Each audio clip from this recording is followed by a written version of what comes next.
Ho! Welcome to Fatman on Batman. I'm Kevin Smith. I am Marc Bernardin. Hey! We have no better opening for the show. No. Just kind of happened that way. We keep rolling with it. We're down with OPP, yeah. Welcome, ladies and gentlemen, to the Scum and Villainy Cantina right here on Hollywood Boulevard in the heart of Hollywood. Put your hands together so the folks at home know that you are real.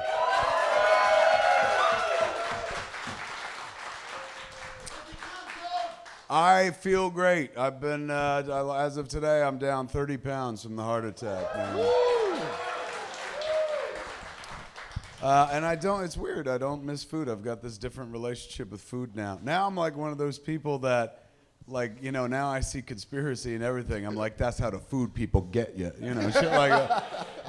But it's been an interesting run, and so far, so fucking good. I traveled for the first time to do a gig this weekend. I went to Vancouver, British Columbia, where we do Flash and Supergirl. Well, they do it. I just show up from time to time and stuff.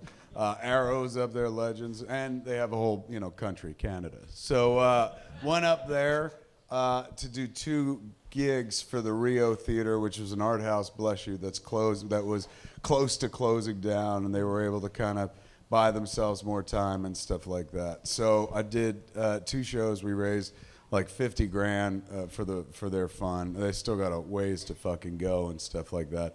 But Ryan Reynolds, who is local, he tweeted about it, so I guess that was nice. Hey. I felt like saying, hey, bitch, I had a heart attack and fucking flew up there and did 2 shows, and I ain't even fucking from Vancouver, man. You got that Deadpool money. Get your fucking ass up there. Be Canadian.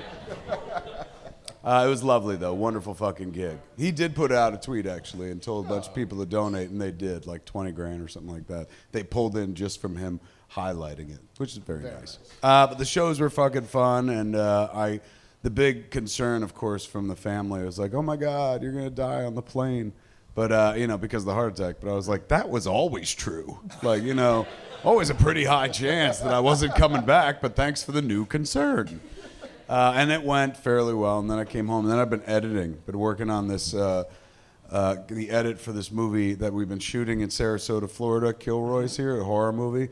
Plays like fucking Creepshow, so much so that I'm using Creepshow as the temp score as I'm cutting it and stuff. And you fall down a fucking rabbit hole when you start putting shit together. Like, I lost 2 days just in the editing room and stuff. But so far, so good. I'm liking what we're doing. We still have 2 more sequences to shoot. I think we do that in June. We go back to Florida and shoot again. Where, my kid pointed out, I probably had a mild heart attack and didn't even know it. Last time we were out there shooting, one night I complained of, like, not chest pains, but the same thing, where I was just like, can't quite catch my breath, and I feel like I got a lot of mucus. Maybe I smoked too much weed. That's what I always pinned it on. Like, I'm no doctor, but I'm like, let me imagine inside my body.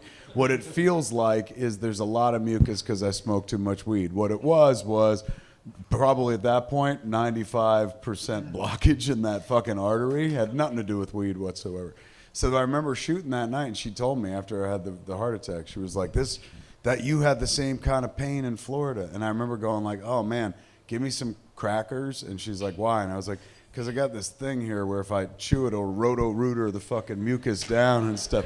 That's how I was going to cure a fucking heart attack with a fucking goddamn pack of saltines. So, she said, and the weirdest thing is you went and laid down. Which, I guess isn't weird on a movie set. I do that all the time. But like the idea of going to sleep when you're in the midst of a cardiac episode. But I didn't realize that was a cardiac episode. Now I know what it is and stuff. So next time I go back to Sarasota, no fucking mild heart attacks either. And then we'll finish the movie and come back. I mean, you can still take a nap if you want. I mean, they'll let you sleep. They will. But, fucking... And then just on a movie set, you're not supposed to. You're supposed to be directing. And I was just like, I'm going to take a nap. You guys got this. Like, just look out. Don't curse too much. Fuck it. Curse all you want. Good night. I remember hearing the story about David Milch when he was working on Deadwood. Mm-hmm. And they were shooting. The way he would write out of sequence. He would write to what they would shoot the next day. So every episode, he's just literally writing the scenes out of order for them to stitch together. And one day his back went out. So he's laying on the floor of his office, shouting up words that the assistant is supposed to type. Then they're going to ferry those words to the stage so they can shoot. So he's prone on his back, writing, and they're just, all right, David says we're going to do this now. Okay, Timothy Oliphant's ready to go. Here you go. You could direct from your back, even with your eyes closed. Is that the point of that Milch story? The point of the Milch story is... I was like, what an inspiring story about a man who, I guess, his back went out, but he still had to fucking work, I guess. But now I see the parallel that you were making. I'm just saying, verticality is not a prerequisite for getting the work done. That's true. Being vertical is fucking overrated, right? Yeah. Do the job from the floor, man. But that's where I am in the world. Where you been? What you been up to? Is your mom still here? My mom is still in town. How adorable was last week with your mom? She loved it. She could not have gotten enough of... Were you a big hero when she left you? Like, Mark, they love you. God bless you. Like, was she blowing you up? She was blowing me up. I mean, a little bit. And she said that, because she was in the house for a little bit after the fact. And she said, a couple people said, we love your son. Your son is so smart. And I said, yeah, I am. You just never say that, Mom. You need strangers to tell you that I'm smart. What the fuck? She's like, I had it confirmed by some Angelinos I'll never meet again. Good for you, man. That was adorable. She had a lovely time. She's still in town, so I've been like tour guide. What have you been doing? What do you show? How old's your mom? My mom is 76 years old. What do you show a 76-year-old woman in Los Angeles that will even impress her, that she'd even be like, oh my God, I gave birth. Fuck this. This is bullshit. Yeah. I took her to the Sky Space in downtown LA. When you go to the top of the US Bank building, the tallest building in downtown LA, they have an observation deck up there and a fucking glass slide. Have you heard about this glass slide they have there? No.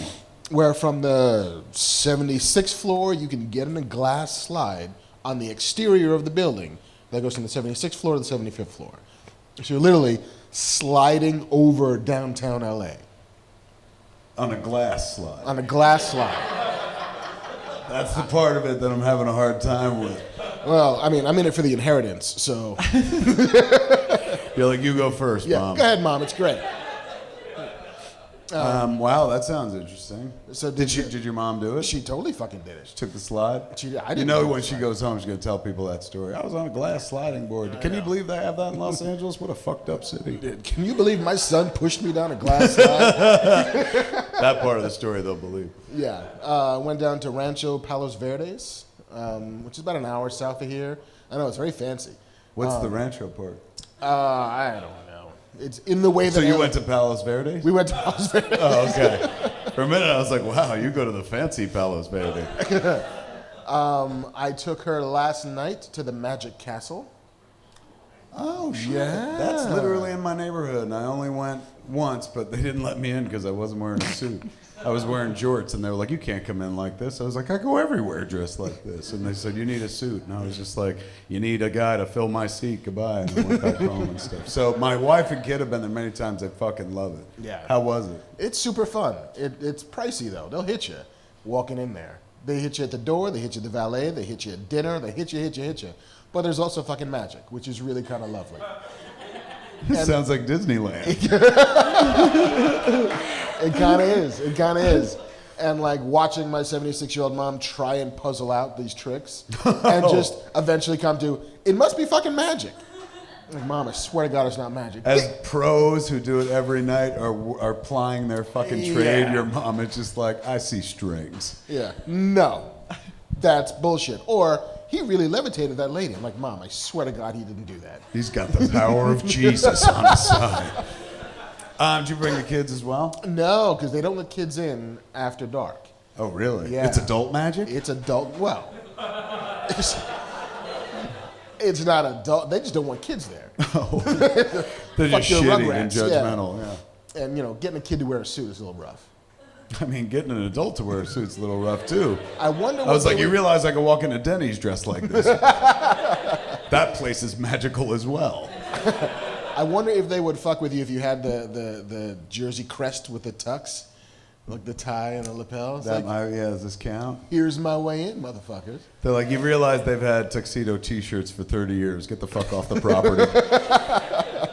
You recommend it, though? Was the magic good? I would. It was really good, especially the close-up magic, when you were literally like feet away from a dude doing card tricks and coin tricks and like little fucking 3-card Monty shit, where it's oh, you just practiced this for decades. You're just really good at doing shit. Like his hands were all fucking weird because they've been bending awkwardly since like, I mean, it's like Was that part of his act, or is this something you a just little observed? bit. Like you just sort of like, oh, hey, look, I'm doing the fucking quarter on the back of my hands. Are you one of those judgy hand people, man, that I could. makes people like Trump nervous because you're always like, look at those fucking hands. Yeah. You can't even hold a peach with your tiny, tiny hands.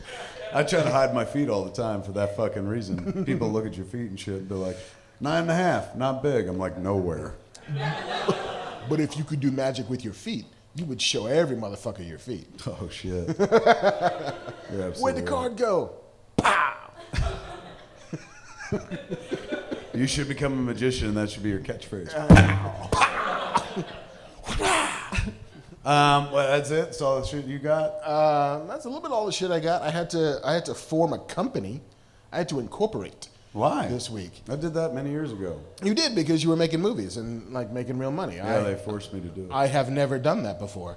But yeah, there's a couple of like super fancy Hollywood things in motion. And like, well, if you don't want to have to pay taxes on this shit, you need to incorporate. I'm like, really? I get to make a company? Sure. Who's in it? You.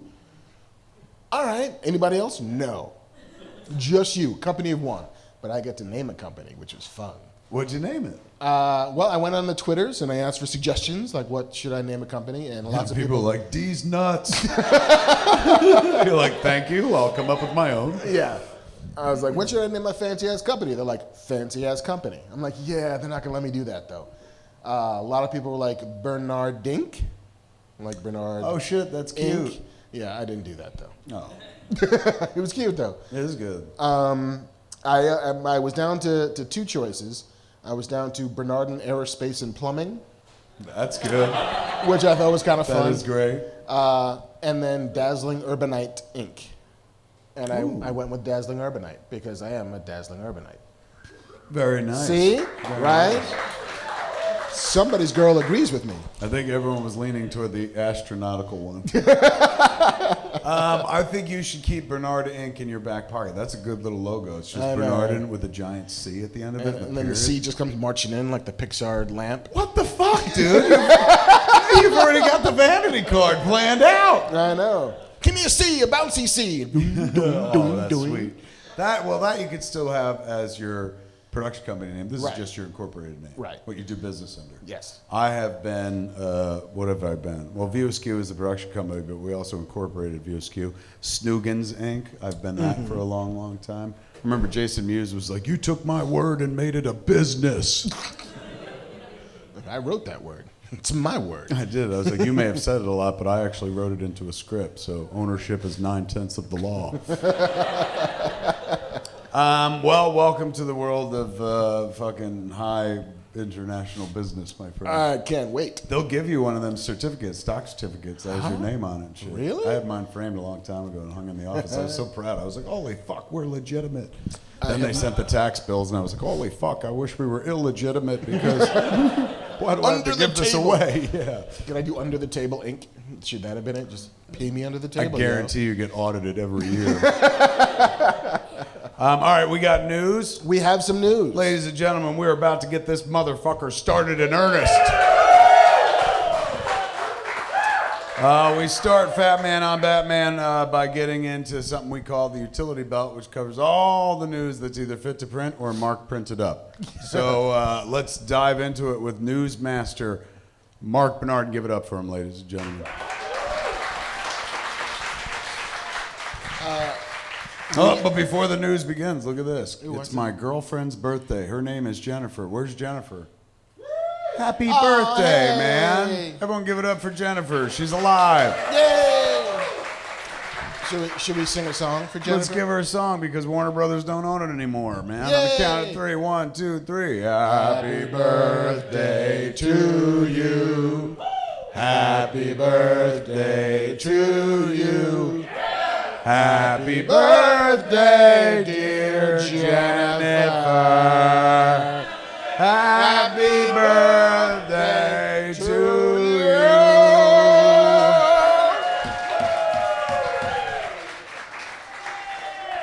And and that's the news. No. Right on. All right, that takes us into the news, man. Happy Sweet. birthday.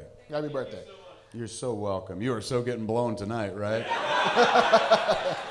When you come, think of us. You just, everywhere they go, it's my girl's birthday, man, sing it. Yeah.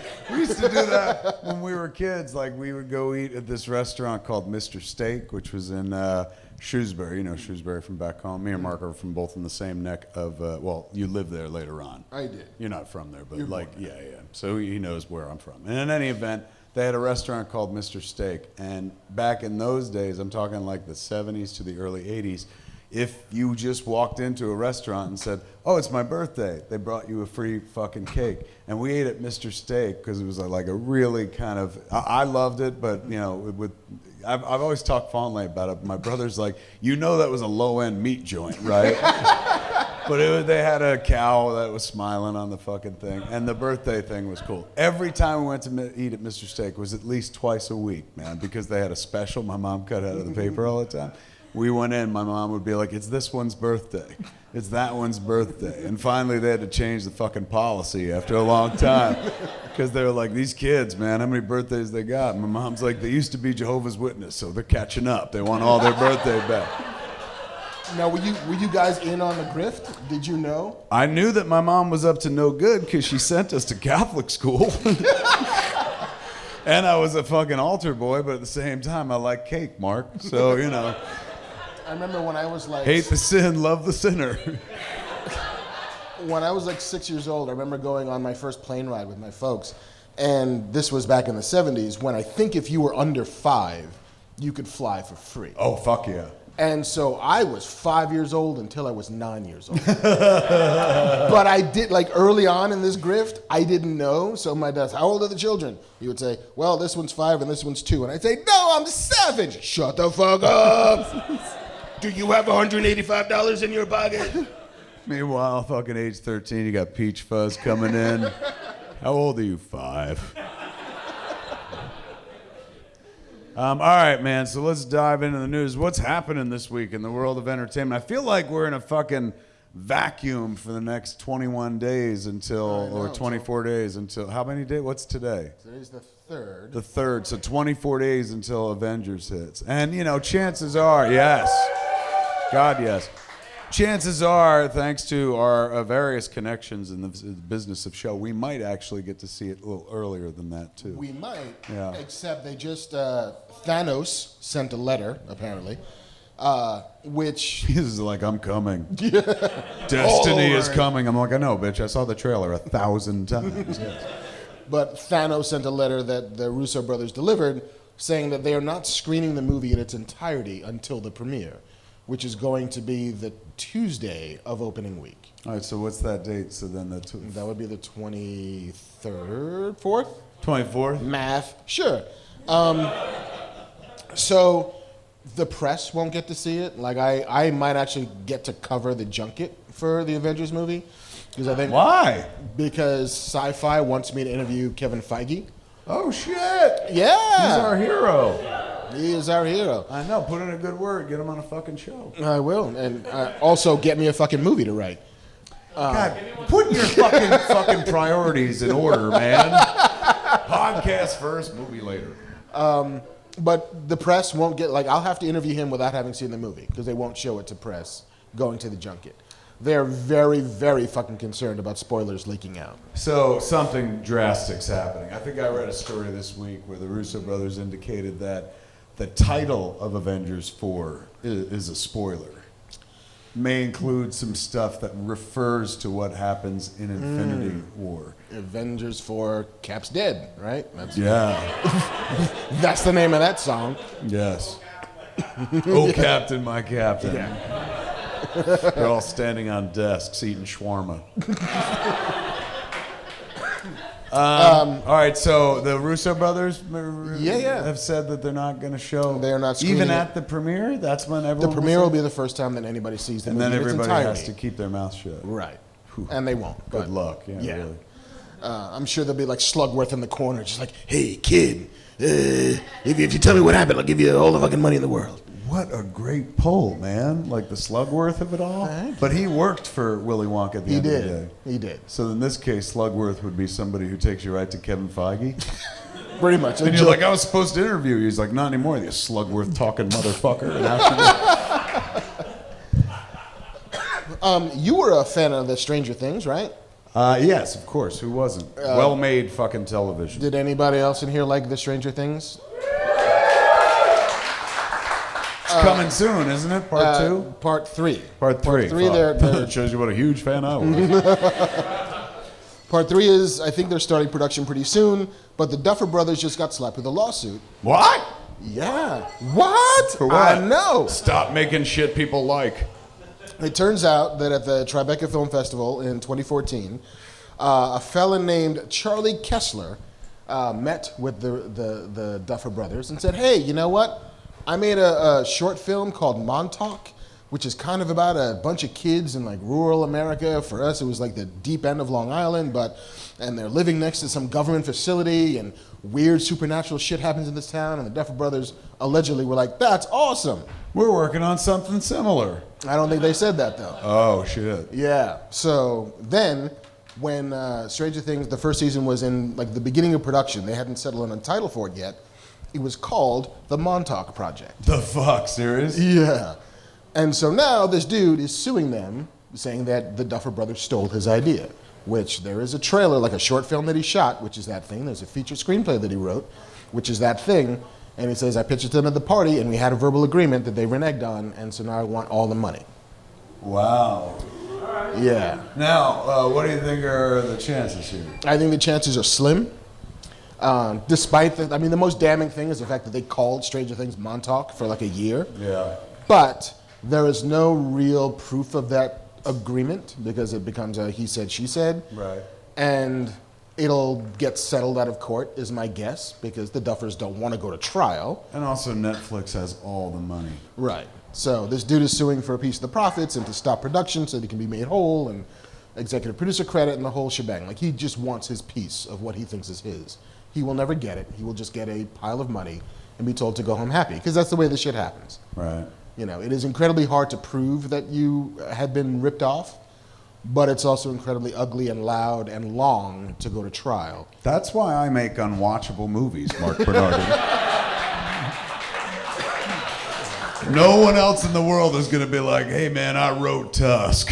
You know, believe me, I've tried. I've paid people to say it. It doesn't fucking work. Yeah, that's kind of a fucking bummer, man. I guess somebody could like sue me for stealing their shit, and that would be Jason Mewes. You know, half of Jay and Silent Bob is literally predicated on who he was when he was 16, but he's been in on it and stuff. So I guess he won't sue me at the end of the day. Yeah. These cats, though, if you're going to sue anybody, fuck, man, sue Netflix. They got a nickel. I'm not saying let's all do it, but if this guy has a claim and fuck, that sounds more than circumstantial, no? It does, but... I'm not saying that they were like, hey, we're going to deal with you and then fucked off, but, you know, he's got something details that smells like it or something like that. That's a shame, man. It's a shame because it's like crazy original. It is. But except it's crazy original and totally derivative at the same time, in that it's oh my God, every fucking Spielberg movie, it's every John Carpenter movie, it's every Stephen King novel just put in a blender and spit out with Demogorgons. Right. In that way, it's kind of like one of my favorite aspects of the work of Quentin Tarantino is the same thing. Mm-hmm. It's like a pop culture blender that goes back a couple decades and stuff. And so you're seeing something new, but you're always seeing it pushed through a prism of things that he's seen and stuff. It's hip hop filmmaking ultimately. Which oh my God, you're right. You know, sampling. It's sampling. It's let me take these components of other shit that you've heard of before and put it together in a way that you never would have thought of, and then it becomes something entirely new in the process. Holy shit, man, that's clever. All right, so don't steal that shit, or I will come for you. No. You can write it. Did I see an article this week about you, like in Sci-Fi? Were you on a podcast or something? I was, yeah. They wrote a lovely fucking write-up for you, where they fucking blew you, and then in the 5th paragraph they were like, he also co-hosts a podcast. With the likes of Kevin Smith. So it was really nice ink, man. I know. What was that all about? The features editor at Sci-Fi Wire, that I occasionally write for, also has a podcast. And he was like, do you want to do the podcast? I'm like, I'm okay at doing podcasts. Sure, I can do that. And that's true. And so I talked to the dude for like an hour and a half, and it was one of those, tell me your story, Obi-Wan Kenobi. And I'm like, I'm not Obi-Wan Kenobi, but sure, I can bullshit for a while. Mm-hmm. And just like soup to nuts, where you came from, how you got here, what you're doing now, what do you think about A, B, C, D, and E. And it was a really sweet kind of conversation. And then they wrote what is essentially like a eulogy for me in this piece. That's what it felt like. I was like, oh shit, either Marc Bernardin died or fucking, or Mark II or something like that. Yeah. You just kind of, it looked like they were saying goodbye to you. No, it's very sweet. And of course, I blew up the podcast because I don't forget the girl who brung me. What? You brought your mom to the podcast? No. Oh, I thought that's what you said. I said you don't forget the girl who brung you in that like. Oh, you brought me up on the podcast. Yeah. I thought you were saying you brought your mom with you. I was like, that's adorable. Did she just go with you everywhere you went this week? She's my Mom, Sundance. this is my average week. I go here, I go here. You're just ready to sit in a car and do a podcast. Did you you plugged us? Good. I did. Yeah, we could always use the fucking help. All right, so what next? Ready Player One made some money. Ready Player One opened. It did. We got to see it early, man. So I wasn't really following the box office, but I imagine it was number one. It was number one. Yay. It did pretty well. It made $53 million domestic. Oh, and they were saying like low 40s or something in the beginning of the week, going like, oh, it's going to be the highest grossing Spielberg opening in a while, but not record breaking. So it did a few more bucks. It did a few more bucks. They added in the Thursday because it opened Thursday for Easter weekend, and it did pretty well internationally. $181 million globally, which ain't bad. No. Really, all things considered. And again, brand new IP with like lots of existing IP as flavor all over it, but you know, it's based on a book that not everybody knows. In our community, people sure know it, but I think those sound like pretty decent numbers. It's certainly not Avengers country, but like, who is? No, I mean they're pretty decent numbers, especially. What was it? Think it has a higher second week? It could. Could It absolutely do that. That's insanely rare, but like, especially what was its opening? 53. 53 million? Yeah, wow. That would be incredible if it had a higher second week, but it doesn't. I don't think It really does that. But I mean, the movie that was the most surprising this winter was The Greatest Showman. Did you ever catch up with that? I have an Oscar screener that I've yet to watch. I hope to vote for it later on this year. It opened at $7.9 million. Okay. And it was in the top 10 for 25 weeks. Really? I think, yeah. Like, it kept making money. It ultimately topped out at $180 million. Are you shitting me? Just, if you make $8 million a week for 20 weeks, and nobody doesn't go, I mean, nobody stops going. Right. It's like they were comparing it to Titanic, in that it didn't open that huge, but the staying power of Hugh Jackman is impressive. Was consistent. Wow. And it's the La La Land kids, right, that wrote it? Right. They wrote the music? songs and the soundtrack and the fucking memeable nature of it all. I don't think Ready Player One is going to do quite that. I don't think it's going to make like $30 million for the next 8 weeks, but it's got a shot to still be in the conversation until Avengers opens. What was the general reaction from the people in the press and stuff? Did people like it? I know in advance they were worried for some reason at one point. That Spielberg kid, I don't know if he's got it. Yeah, he's so unproven. The response was divided, I think. There were some people who loved it, some people who totally swung with the pop culture overload of it all. Mm-hmm. Some people who felt it was a little bit sad in that so much of the movie is about looking backwards instead of forward. So much of it is hermetically sealed within itself. So much of it is about the things Ernie Klein loved when he was a kid. And yeah, but technically the whole movie is set in the future, so it's all looking forward. True. True. Did you not dig it? Were you guys divided? Yeah, we've been feuding about it for weeks now. Over the flick? Yeah, he's plus on minus,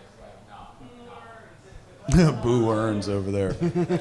I liked it, and I still like it. I think it's a fun flick, and I think it's nice to see that dude, playing in the playground that he fucking built. Nobody makes these blockbuster, ridiculous movies were it not for Steven Spielberg doing it with Jaws first and striking rich. So And then think about it. Dude directed our childhoods. He directed all the movies that made people who make movies today ever think about making movies in the first place because of. So it's nice to see him out there still fucking doing it. I thought the movie was really cool. I had a good time. Had a smile on my face the whole time. Mm-hmm. But that number sounds like right. I don't think that's scandalous. I don't think it's not like, it seems like it'll easily get to 100 or more. I don't know what it cost. It cost $175. Really? Yeah. Because it looked a lot more expensive than that. Apparently, it needs to make between 600 and 650 global to break even. 600 million globally? Yeah. That's what did Wonder Woman do? 700? 780. Yeah, and that was kind of a global phenomenon. That was a thing. Well, it'll do well enough. I doubt they'll ever. It's not like they're like, well, Mr. Spielberg, you're done. Leave Hollywood. Director's jail for you. Something tells me he'll be back. Yeah. The one. It sounds like he's doing well though. Yeah. That's good money. The one damning statistic was that this movie opened at $51 million. Power Rangers opened at $42 million. How much was this? 53. And Power Rangers was 42? Yeah. So what's the lesson here? We need to reconsider the Power Rangers? I think the lesson was, as exhibitor relations, a sort of box office supporting company was like, this is not a massive hit given who it's coming from, given what we're playing with, because Power Rangers did almost as well. I know, but that is the weird fucking internal infighting. It's so unfair to judge the dude against his previous fucking work. You got to remember, that he created classic adventure cinema that in a time that it wasn't happening 8 times a weekend and 28 times a day on your channel or fucking streaming device and whatnot. Mm-hmm. It's a lot that he was, the only guy out there at a time with all the talent in the world telling those kinds of stories. Now other people get to tell big stories and stuff like that. But it doesn't mean that everything he has to do has to fucking ring the same $200, $500 million bell. That's what I tell myself when I wake up every morning. You don't ever have to be as good as your old work. We love you just the way you are. Totally, man. It didn't, beyond us going to see it and it opening and whatnot, it didn't come back on my radar. I didn't see anything on social media. Nobody's slamming it or anything like that. Not really. So that's a good sign. Yeah. I saw he said some things at one point where people were like, hey, man.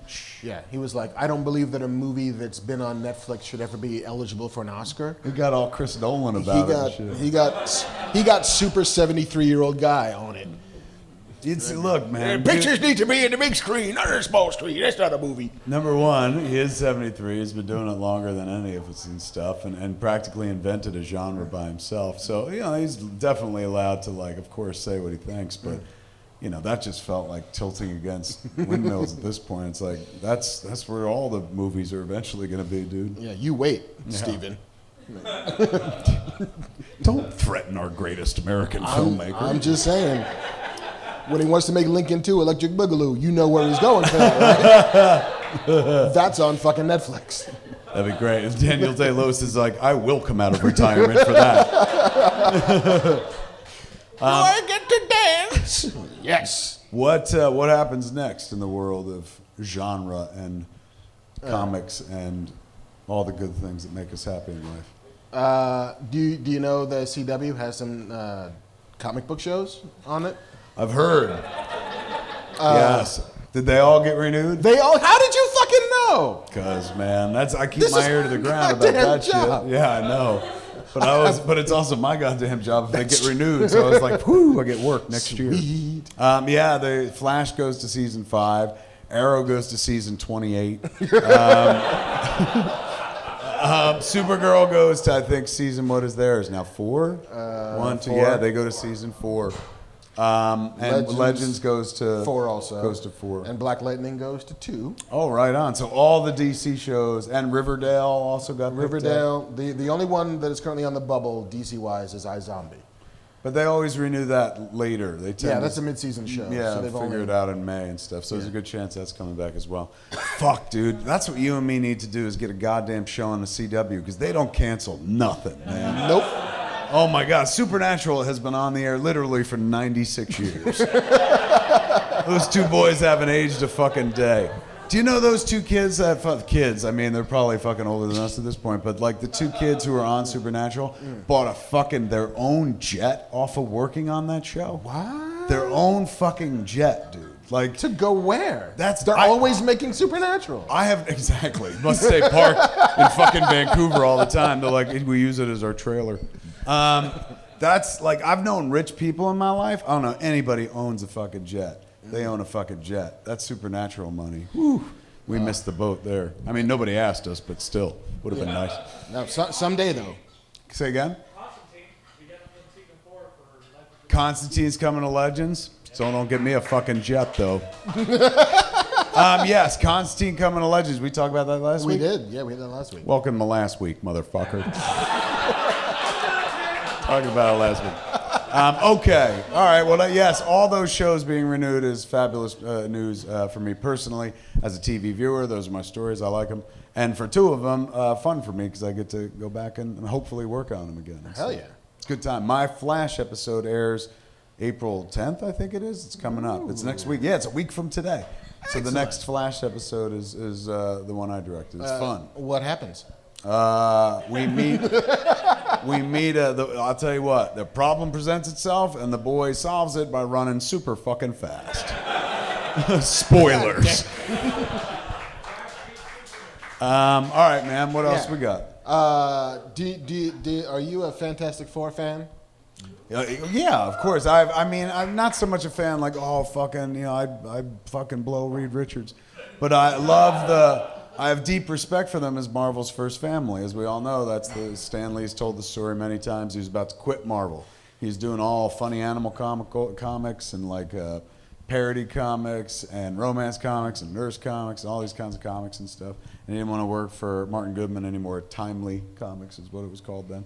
And so Joni, his wife, God rest her soul, she said, before Stan was like, I want to quit. I don't want to do this anymore. He wanted to write the Great American Novel. And she's like, before you do that, why don't you just write something that you want to write? Write anything you want. Write your thing. Write what you would write if you were in charge.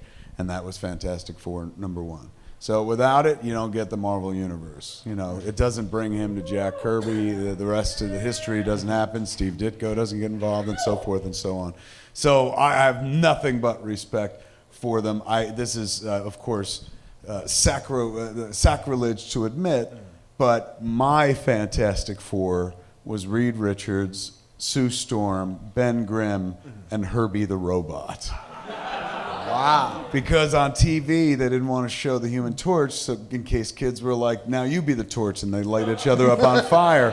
Fire! So there was a season where they did the Fantastic Four, and Herbie the Robot was the fucking fourth, and he was cracking wise and shit like that. So that was my introduction to the FF and stuff. And then when they were like, there's a guy in the comics who's always on fucking fire, I was like, that's so metal. But that smart alecky robot, yeah, he was the original member of the Fantastic Four for me.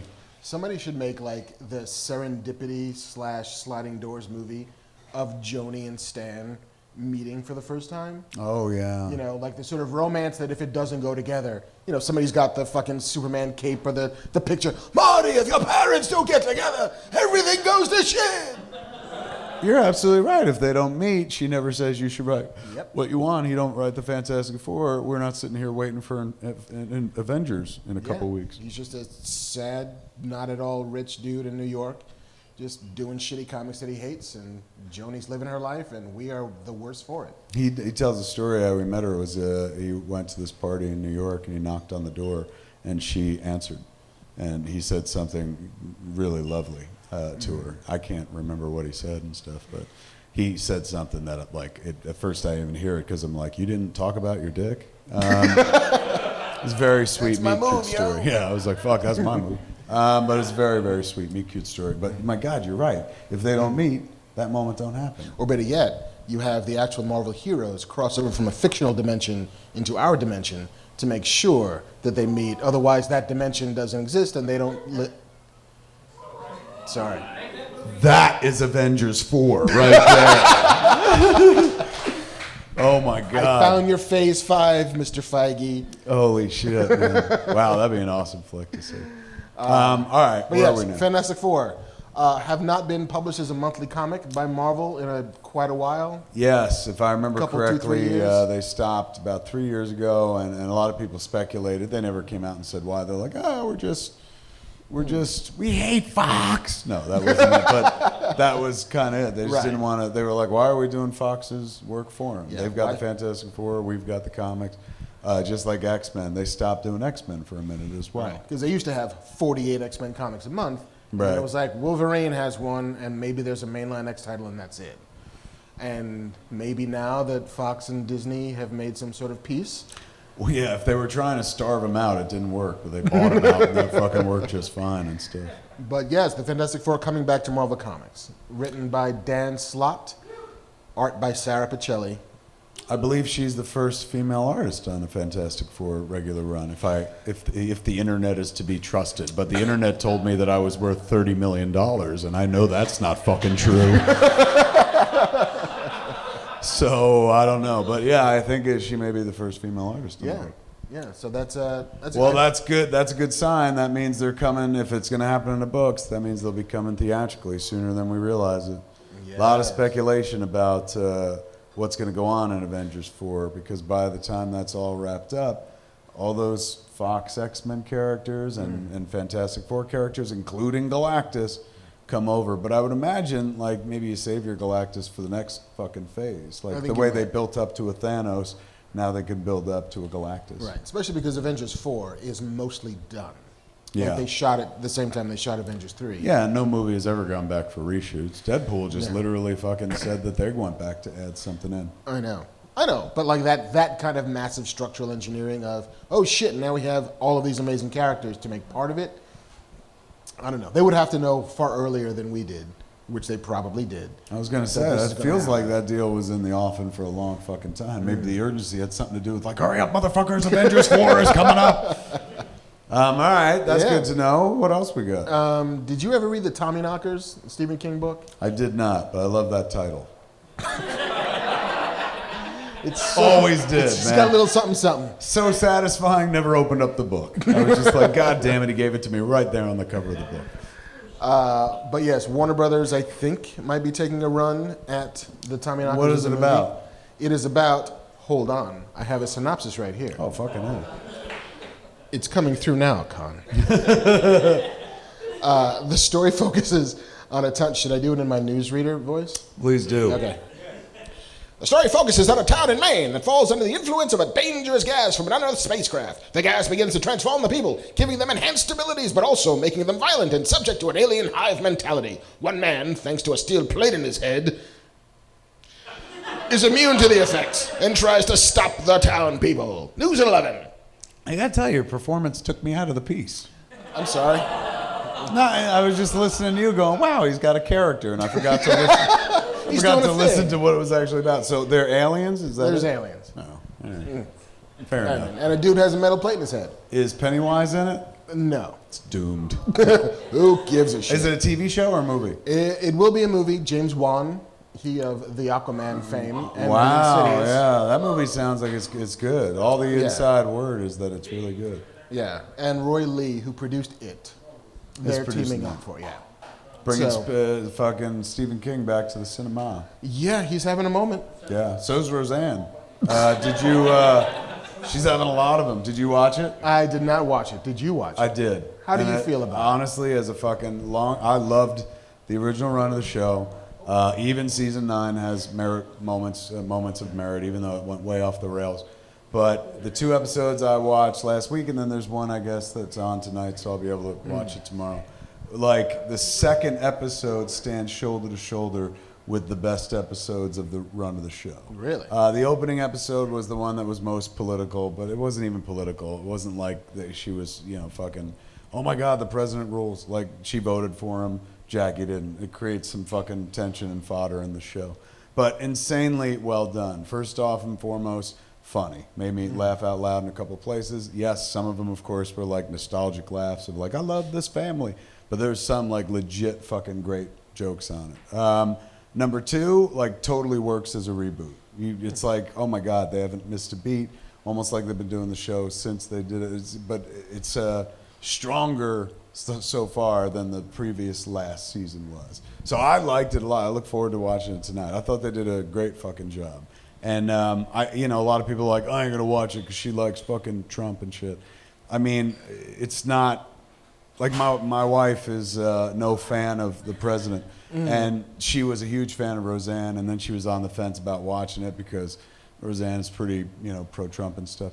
But I told her, I was like, honestly, it works. Like the show is really good, and she watched it and she fell in love with it too. So if she can get over it, I think anybody that's got an issue with Roseanne's politics might be able to get over it. It's well-made, hysterical fucking television, and it's very subversive.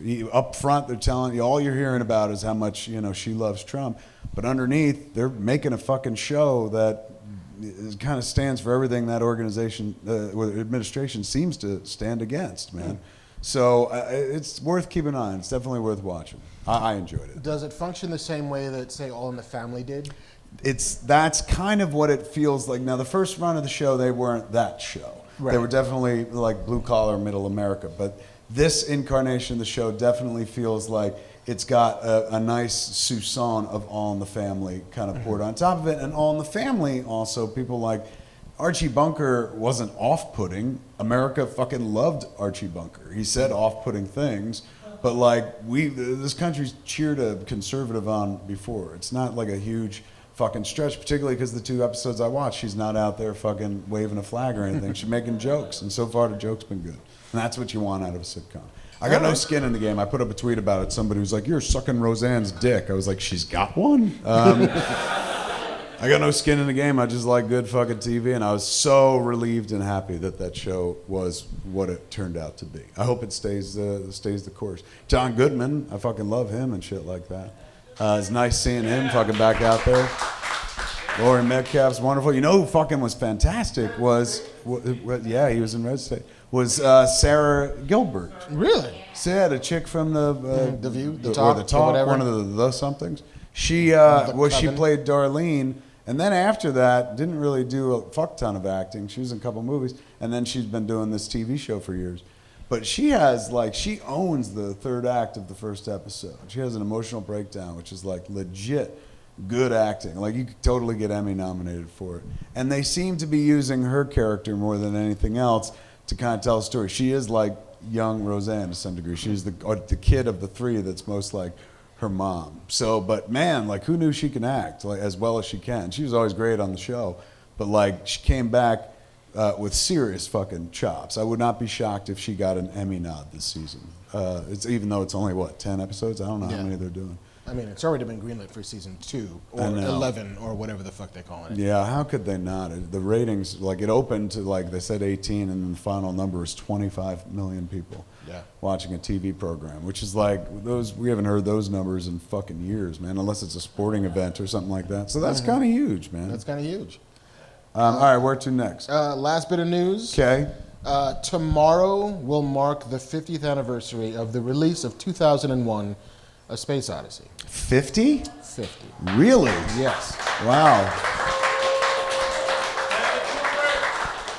Was that the first, one of the first to use miniatures and shit like that? Before Star Wars even? Yeah, lots of that sort of not quite the same computer control that ILM had patented, but a lot of the early blue screen, a lot of the early miniatures, a lot of the early rear projection-y stuff. Right. And just the exacting nature of Kubrick's direction, even the fucking forced perspective and the down the barrel perspective and the we're mounting a camera and treating this as if it's zero G, just all of those inventions that we take for granted so often today in cinema started with that movie. Where do you stand on that movie? I don't love that movie. It's insanely well made, but it's not the hell out of let's it. get high and watch 2001. Or if you don't get high, let's watch 2001. Yeah, it's a really really. good time. It's not Either a really way, good time. Totally. It's but it's insanely fucking well made. Yeah. But in terms of the Kubrick library, I have nothing but respect for it. But it's no Shining. The Shining I could watch a couple nights back to back in a row. It's just insanely well made and more, I guess, up my alley. Yeah, there's something very antiseptic about Stanley Kubrick for me. There's never a ton of emotion coming through. I mean, The Shining has very specific ways that counter argues that point. Right. But for so much of his work, it feels very hermetically sealed. Like there's no air in the room when he directs. Like it's because he's doing 98 takes of everything. There's no spontaneity. There's not a lot of life going on the stage. But it's so fucking beautiful to look at. It's a work of perfection, not a work of inspiration for me. Interesting. There's a short I watched once online that lined up all these symmetrical shots that he's put in movies, and it's visually dazzling. Like the dude painted. But you're right, yeah, his stuff it's not like, oh man, whenever I want to feel good and shit, I watch Eyes Wide Shut because that's what marriage is, man. When you spend all your time obsessing over some sailor your wife might have fucked. That's all the news. Why'd you bring it up? Just because it's 50 years old? Just because it's 50 years old tomorrow, and we do movies. That's fucking huge, man. Yeah. Happy birthday, 2001. Yeah. I saw a movie this week. I forgot to mention that was based on a comic book. I Kill Giants. How was that? I'm really curious about it. I enjoyed it. I thought it was very watchable, and I liked it. It had fucking imagination to it. It's based on the comic book that Joe Casey, I think it was. Joe Kelly. Joe Kelly. It's one of the Joes. Yeah. I want to say it's Casey, but I ain't gonna fight you on it. It's one of they're both in that Man of Action. Man collective. of Action place, yeah. So. And also two huge names from like 90s comics, like legendary names. But it was well done, man. It was on iTunes, and I was clicking through. I was like, this looks fucking dope. Did you see A Monster Calls? No.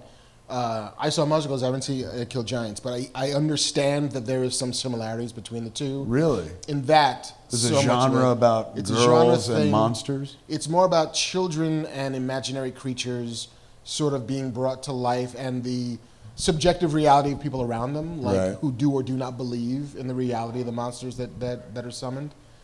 And those monsters That's true. That describes the movie I watched. And those monsters are a stand-in for some other serious life event that is sort of encroaching. In A Monster Calls, it was the main character's mother was dying.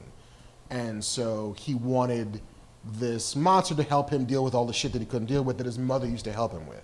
Spoilers. Then spoilers for the other movie. I Kill Giants.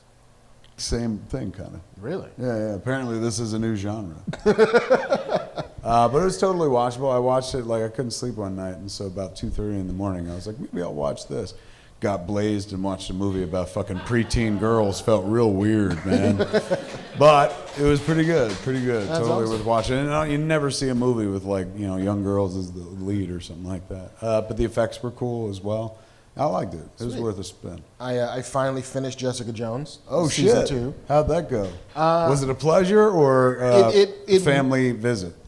It was a bit, it was a sit. It took me longer to get through season 2 by far than it took me to get through season 1. I love season 1. It is still, for me, the best of the Marvel shows. Really? Yeah. Better than Daredevil? Better than Daredevil. I think Sacrilege. I know. Better than Luke Cage. Better than Luke Cage. I think that what Jessica Jones season 1 has to say is more interesting than those movies. I'll never forget it because it's the only Marvel anything I've ever seen, Marvel filmed entertainment of any kind, where they not only say the word abortion, but it's a fucking plot point of the fetus that got aborted, man. Where they're like, hey, man, the abortion. You're like, all right, I guess it's a modern world. We can all deal with that and shit. And then all of a sudden they're like, I pulled this from the lab. It's a dead baby. I was like, this fucking is a Marvel show? I don't think the Falcon's going to be showing up here anytime soon. Or Ant-Man. But yeah, I mean, the first season is very much about PTSD. It's very much about Survivor's Guild. It's very much about endurance, about not succumbing to the past, even when the past is made present. The second season it harmonizes with that a little bit. It's very much about Jessica's past, but a part of her past that I wasn't that curious about. Who's her mother? Where'd she come from? How did she get made? Those are not. How'd she get made? How did she get made? They have a whole episode where they're like, her parents fucked. Yeah. They do made like her powers? Yeah, like where did she's not born with her parents? She's not born this way. Oh. She was built in what? Spoilers, built in a lab. Oh. And so it's very much about filling in the blanks that I didn't need filled in for this character, and sort of introducing us to her mother and what that relationship was like. it's Patsy, Trish Walker, kind of going down this deep spiral of addiction that she had been clean for a while, and watching characters continue to do things that you know they shouldn't do, and there's any number of ways they couldn't. That dude loves it. I love when characters make terrible decisions. Downward spiral, yo. It's true, actually, to be fair. It's like without characters making bad decisions, we don't have anything to watch. That's true. If they make good decisions, it's like, and the show's over. Right. But it becomes like, is every decision she's going to make a bad one? Yeah, for like 13 episodes. Every call she makes is the wrong call. And after a while, you just begin to hate a character who keeps doing dumb shit over and over again. And it's like, just once, just fucking do the right thing. No? All right, I guess not.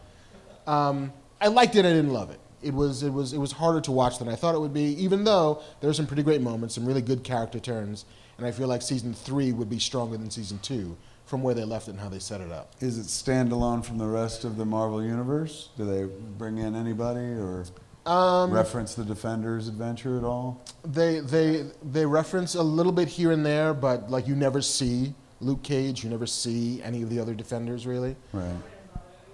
What? They reference Captain America? He shows up as a doll. Oh. Yeah. And who? Foggy Nelson shows up for like a heartbeat. In the Jessica show. Yeah. So if you're a completist, yes, you should totally watch it. If you're just like, hey, what should I watch this week because I'm in the mood for something good? I don't know, man. It's Marvel, so at any point, it was Jessica Jones like, Thanos is coming. It's all gonna fucking go down. This all doesn't mean a hill of beans. Yeah, not so much.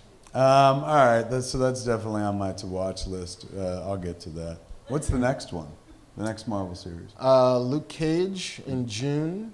Luke Cage season 2 is June. I know that they're shooting Punisher season 2 now. Punisher's happening again. What about Daredevil? When's that happening?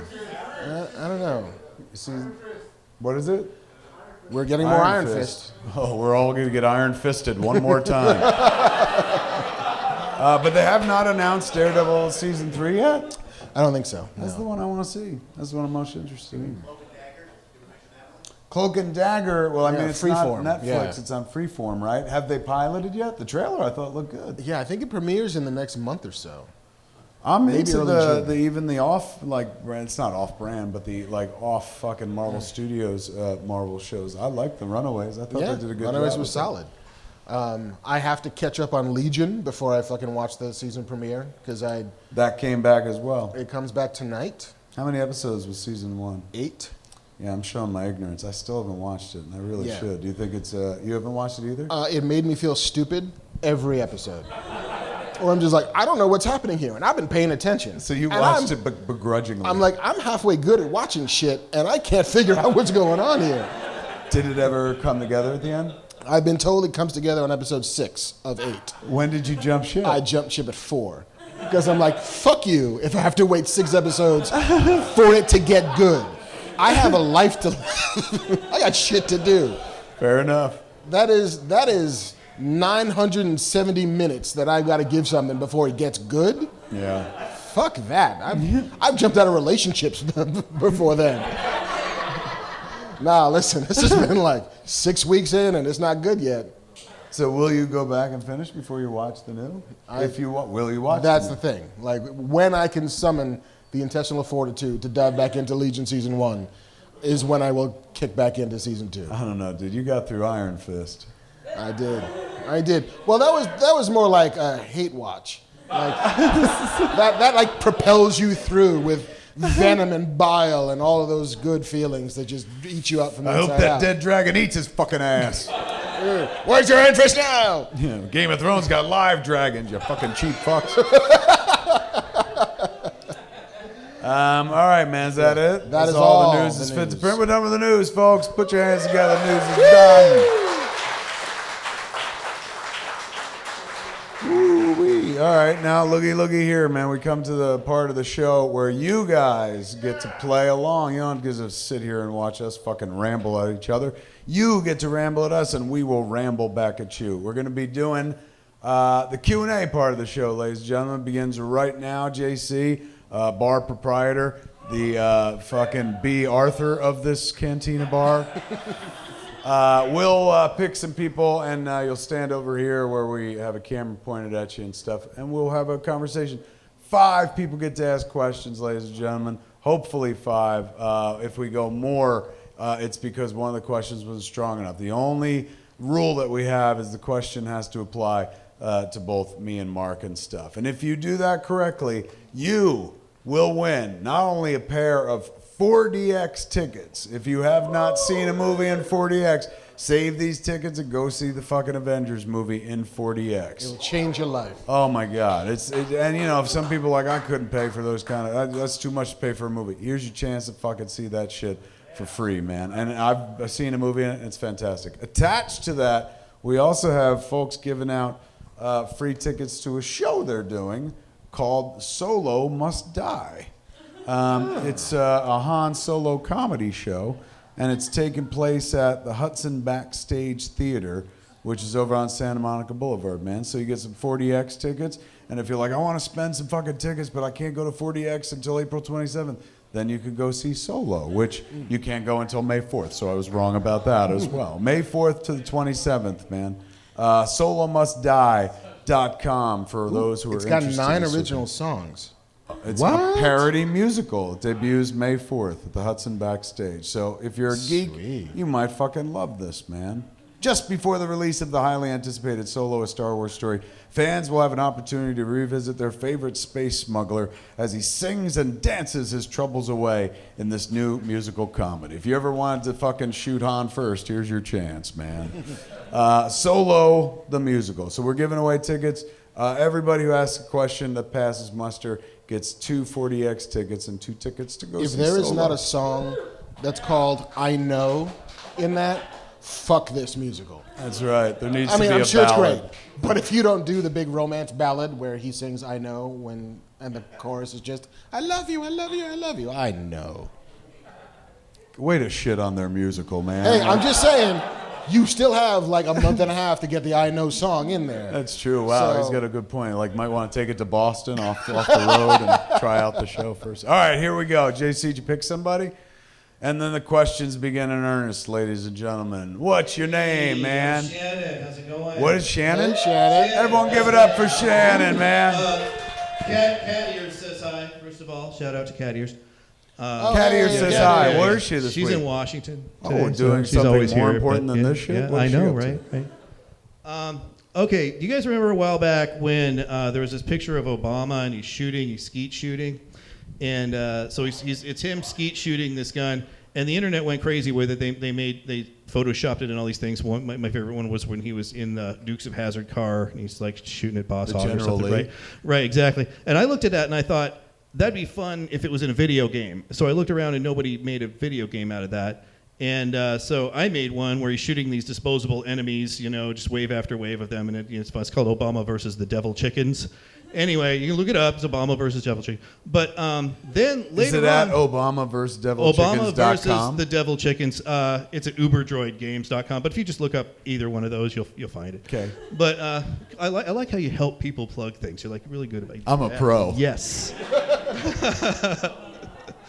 But anyway, I looked at that before, and I thought somebody must have already done that. Somebody must have made a game out of it. Nobody did. I looked and looked, so I made one.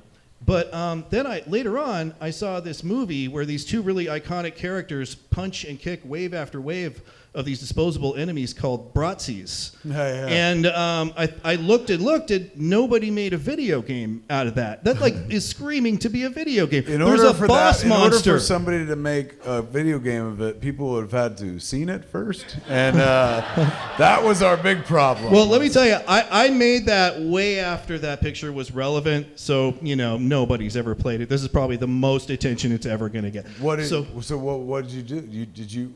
So you think it should be a game? oh, it's got a boss monster at the end. They pick up weapons. Yeah. There's like mid-bosses that are the warehouse satanic people that they can pick up a knife, they can get bone, they can raise levels. It's got a boss monster at the end. Come on. Yes. It's custom designed. The enemies do really sampleable, wunderbar. I mean, that's perfect. It's a perfect video game thing. It's screaming. You reminded me of all the dreams I had for this movie before it came out. If nobody made a video game out of it yet, I don't know why, and I want to make that game. How can I make? What do I have to do to make a Yoga Hosers game? Be okay to yeah. I won't sue you. And I'm probably the only one you really have to worry about. The Duffer Brothers, however, I will sue appreciate the that. fuck out of you. If I was to, and I even thought about like Genius, that would be that'd be too much for me to buy. That would be like a tactical war simulation, and you got to place your snipers here and there, and you got to for Marc's comic you got book. all these units to place. But if anyone did do that, I would think her dialogue to the enemy is a weapon, because she's always manipulating them, and I don't know how intentional that is and how much, but it's everything she says is like warfare based on deception. She's manipulating them, but she's telling like the truth, but just what they need to hear to do to get them to do what she wants, So it's I would use her dialogue as a weapon along with the weapons, That's a fine idea. But that would be, you would have to have people would have to work a year on that to do it any kind of justice at all, I can make punching and kicking Bratzies though. It's like, Marks, that will take quality. Your shit. I can get done on a weekend, but man. That's kind of a question to both of you. Has anybody talked to you about that? Nobody has talked to me about doing a Yoga Hosers game. I saw somebody online that did a picture of what an 8-bit version of Yoga Hosers would look like I think on I saw Game that. Boy or something, which I thought was adorable. But no, nobody has ever. But not about Yoga Hosers. Trevor Furman, who was in Clerks 2, he plays Elias, the character of Elias. Him and his buddy wanted to make a Jay and Silent Bob video game, and they've been doing it. They did not a Kickstarter, but a Fig is the video game version of Kickstarter. Right. So they raised a bunch of loot, and they've been building that for the last year. So I think it's called Jay and Silent Bob Blunt Chronic Punch. But it'll be like a little while before it's done. Nice. But nobody's ever asked me about doing a video game. I always fucking wished they would. I'd read Sega was talking to Universal about doing a Mallrats game before Mallrats came out. Then it came out and they're like, we're good. Yeah. What about you, sir? Nobody has ever come to me looking to acquire a piece of IP for specific purposes of making a game. I would say yes if they did, but nobody has to date. It would be a lot of work, and I would want the same artists and all of that. I would be happy to let somebody do a lot of work. It would be a lot, yeah. I'm good with that. I am not going to stop any. I would too. They come to you. They're like, we got an idea for a game. Do. We got an idea for a game, and the game is a boy and his mom rolling around Los Angeles, going to tourist traps. It's like Paperboy, but instead you're like tickets places. Tickets fly in. You're like, all right, man. You win tickets. Bang. Give it up for him, ladies and gentlemen. Nobody ever asked that before. All right, JC, bring us there. Excellent shirt. Hey guys. Way to go. Thank you very What's much. your name? My name's Robert. Give it up for Robert, ladies and gentlemen. Wow. Kev, thank you for signing my Tusk Blu-ray. I wrote on the tusks. Fuck yeah, dude. Thank you very much. But you gave me a red pen to write on a red cover. That was fucked up. Right on, brother. Are you the speaker of truth for that corner over there? Yeah, that's my little brother. It's his 27th birthday. Hey, happy birthday! What's his name? Jonathan. What is Jonathan. it? John. Jonathan? Jonathan. It's an oldie but a goodie. Here we go. 3, 1, 2, 3. Happy birthday to you. We did it once. Let's do it fast. Happy birthday to you. Happy birthday, dear Jonathan. Happy birthday to you. Give it up for Jonathan, man. Yeah. Now you're going to get blown tonight as well.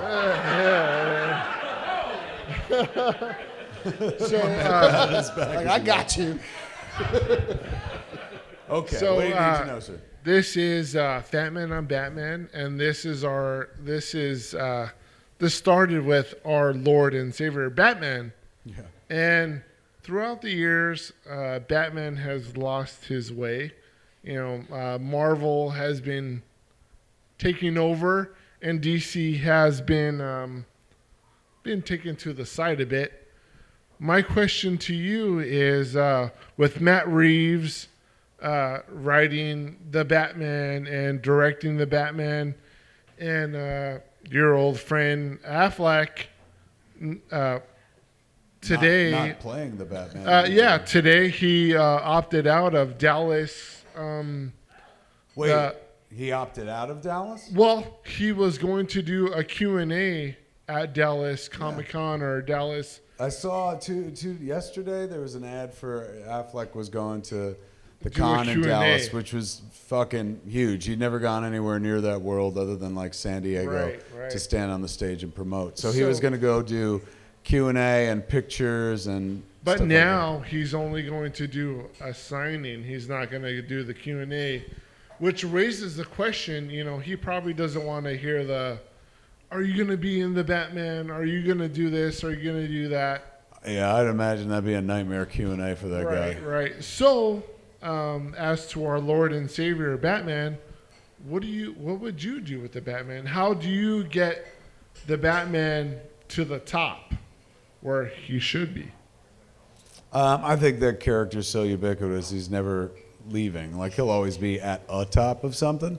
The movies lately, haven't kind of, he certainly looks like fucking Batman, but they haven't really moved people like the Nolan stuff did. This character's now cycling into the hands of somebody else, as you mentioned, Matt Reeves and stuff.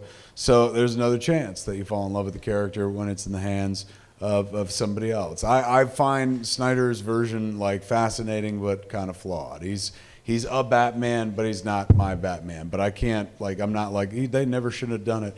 I liked it for what it is and stuff. But I do look forward to, if you listen to me on, the episode of Fatman on Batman where or it might have been Smodcast, where I'm reviewing, The Dark Knight Rises to Scott Mosier. Scott's like, I'm never going to see this movie. So I was like, I will tell you everything. And it's about a 2-hour retelling of the fucking movie, during which I'm crying. And Scott is like, I can't believe this is happening and stuff. Voice. Totally. So I look forward to feeling that way about the character again in the cinematic world. I've cried at current Batman movies, but for a different reason altogether and stuff. So I'm glad he's still around. I don't think he's going anywhere. I don't have any fixes, so to speak. I'm not like, what they're fucking doing wrong. Believe me, I got no cure for this. I'm a fan.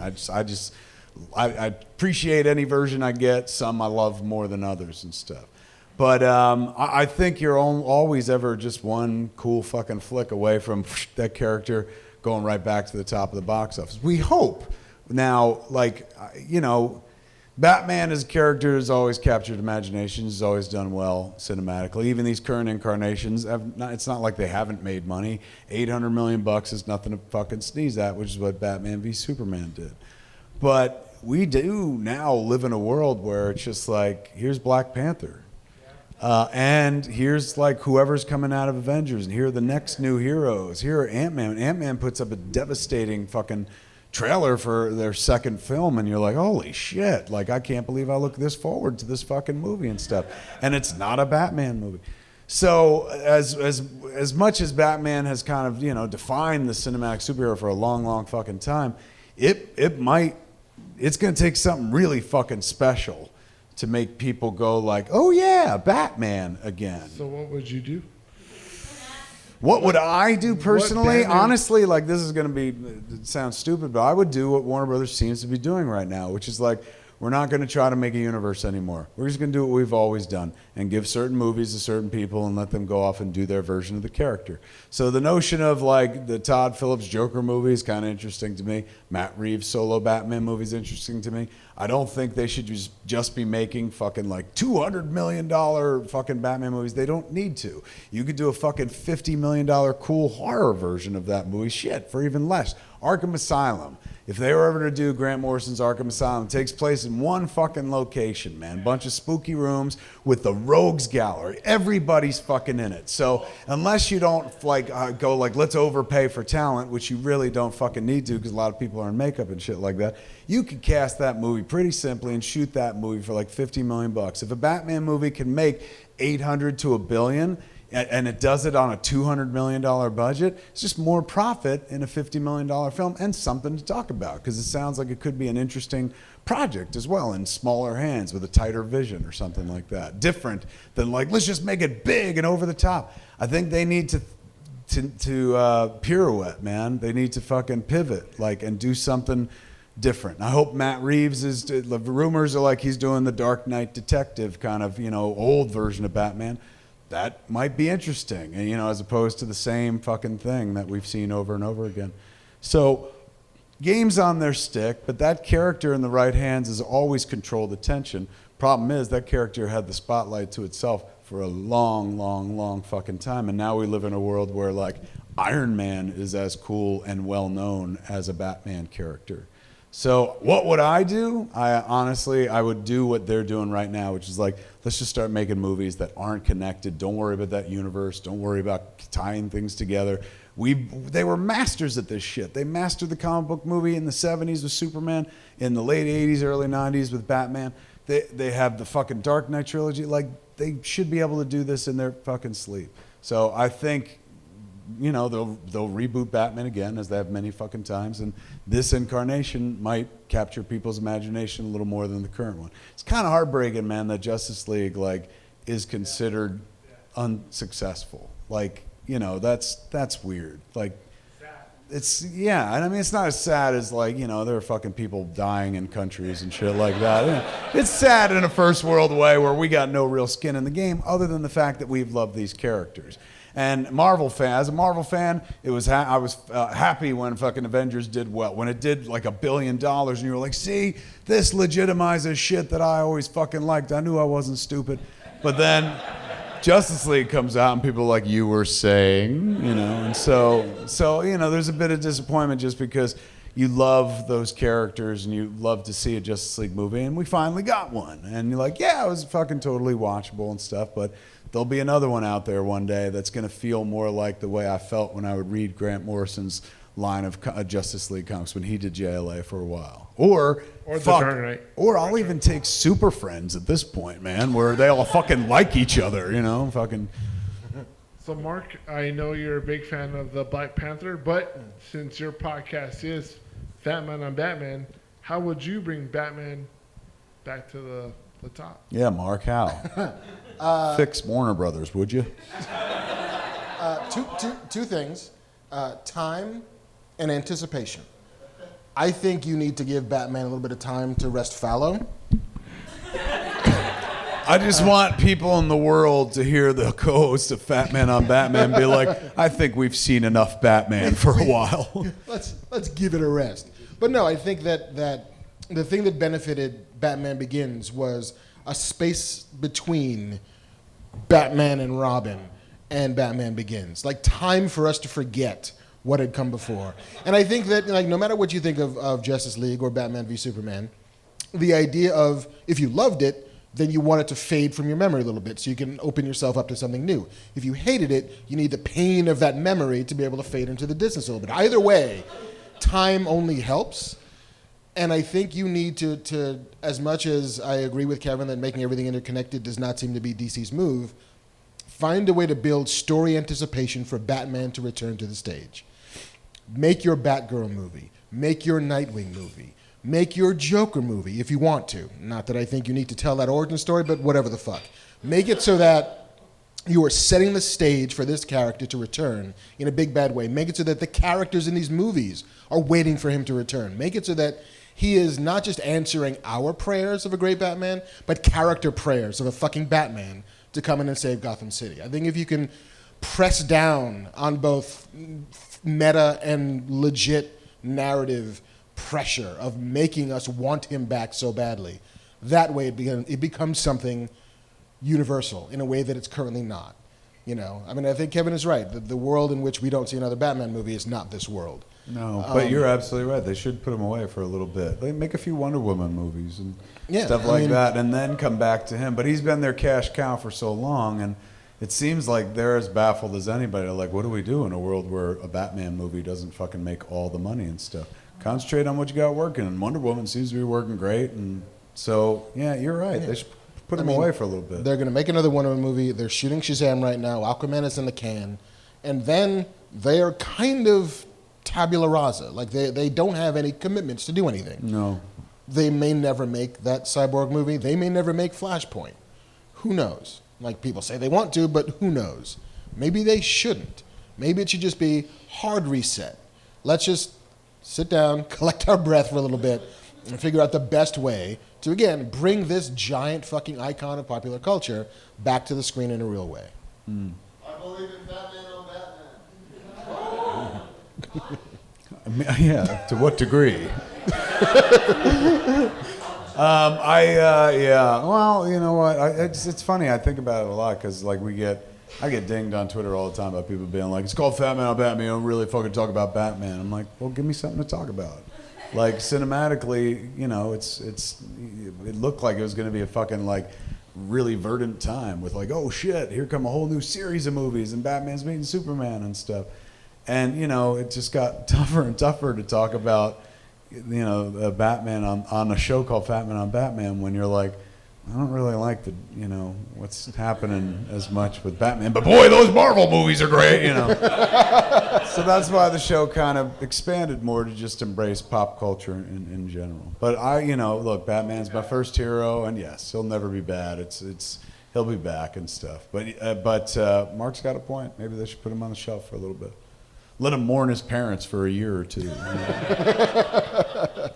If I remember correctly, the fucking one time he quit for 8 fucking years for no good reason and stuff. So clearly he could take a few years off. That was a great question. Take your tickets. But give it up for him, ladies and gentlemen. Pleasure. That is yours? Thank you for testing. Thank you. Hi, what's your name? Hi, I'm Dory. Lori? Everyone give it up for Lori, man. What? Okay, now everyone give it up for Dory, because I'm Dory. Oh, Dory! Dory! Everyone give it up for her. We found you! We found her. Where have you fucking been? That's bad. I can never hear people from over there. It always comes out, but now it's Dory. Did I just make the, 800th Finding Dory joke? Yeah. All I right. tell people, if you can't come up with one you think I haven't heard before, don't. Yeah, no. I'm not that smart.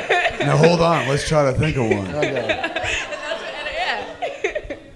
I got nothing. Yeah, exactly. Jesus.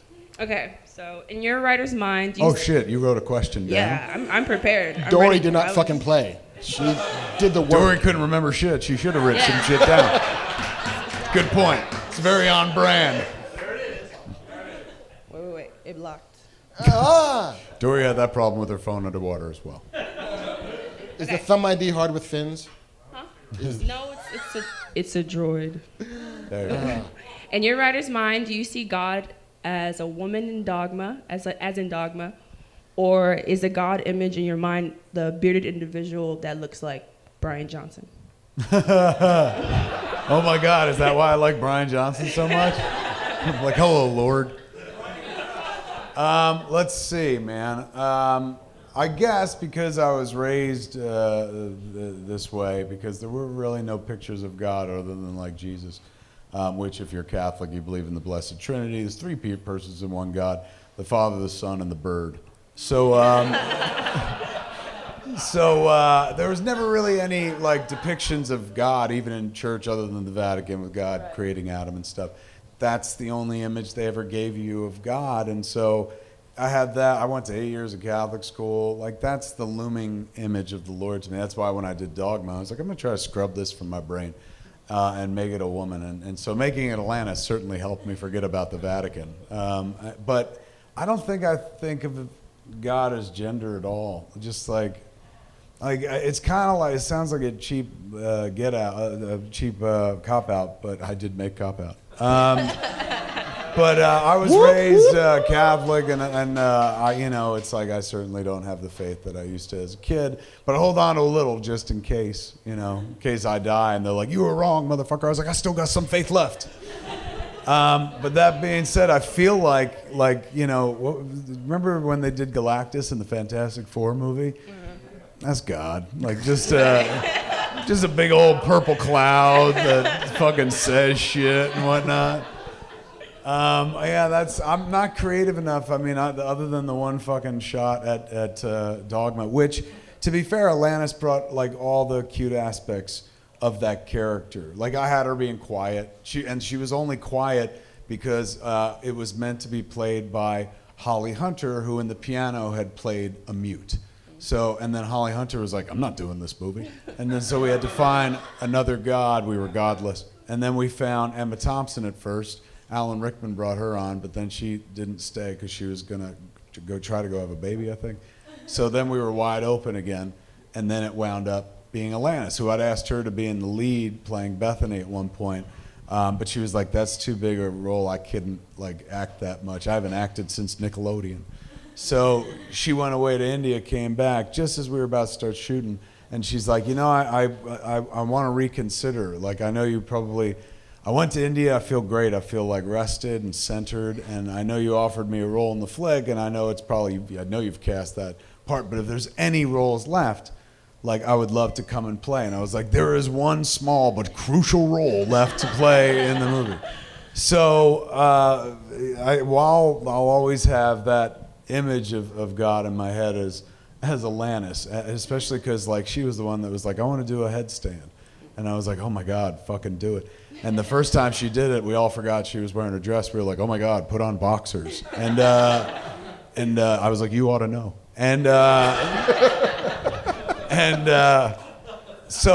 But she brought the kind of playfulness to it and stuff. That's my favorite version of God, but you know, I'm probably way off on that one. But that's the most imaginative I could get with the character. I always like people that are like, you're fucking wrong, Cthulhu is God. I'm like, he's insanely well drawn, so yeah. Like, what about you?